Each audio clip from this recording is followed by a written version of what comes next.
করতে চাচ্ছে এবং যেটা আমাদেরও ইচ্ছা, বাংলাদেশের বিচার বিভাগকে স্বচ্ছতার সাথে পরিচালনা করার বিষয়টি উঠে আসছে এবং বিচার বিভাগে যে সেক্রেটারিয়েট করার যে কথাগুলো আলাপে আসছে, যেটা তো বিএনপির আমরা নিজেরাই প্রপোজাল দিয়েছি, বিচার বিভাগের নিজস্ব সচিবালয় থাকার প্রয়োজনীয়তা আছে।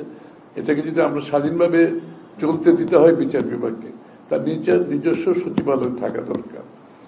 এই বিষয়টা তারাও সমর্থন করে এবং তারা এই ব্যাপারে ফান্ডিং করতেও রাজি আছে। সুতরাং সেটা বোধহয় করছে অলরেডি।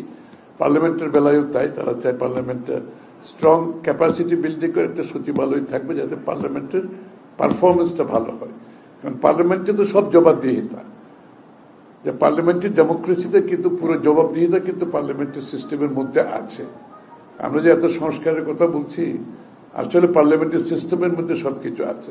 আমরা এটাকে বিগত দিনে কাজ হয় নাই এই জন্য দোষারোপ করতে পারবে না, কিন্তু সিস্টেমের মধ্যে সব আছে, চেক অ্যান্ড ব্যালেন্স আছে।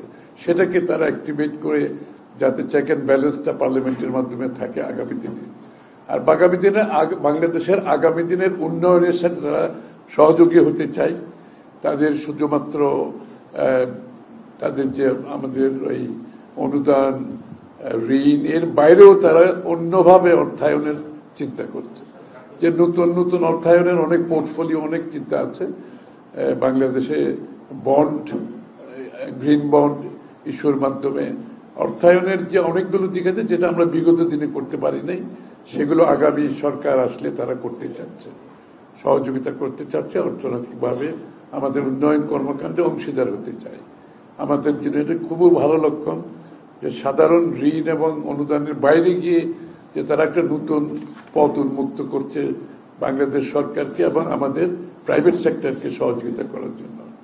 তারা খুবই আগ্রহী আগামী দিনের উন্নয়নের জন্য। তো আমরা আশা করি, এবং বিএনপির কর্মসূচির সাথে তাদের চিন্তার বহুলাংশে মিল আছে, সুতরাং এটাতে তারা সন্তোষ প্রকাশ করছে। ওটা তো সিদ্ধান্ত হয়েছে অলরেডি, ঐক্যমত আছে তো দুইবার। আর দুই টার্ম, ওই 2 টার্ম তো 10 বছরই। এখন তো ঐক্যমত আছে, তো বিএনপির প্রপোজাল, এটা 8 বছর আগের প্রপোজাল বিএনপি। যারা নতুনভাবে সংস্কারের কথা বলছে তারা এখন বলতেছে। আমরা তো ভিশন 2030 মধ্যে বলেছি যে 2 টার্মের বেশি প্রধানমন্ত্রী থাকবে না। এটা বিএনপির এই প্রপোজাল বিএনপি এখন স্টিক করতেছে। এখানে ঐক্যমত না থাকার কোনো কারণ তো নেই। ঠিক আছে, থ্যাংক ইউ।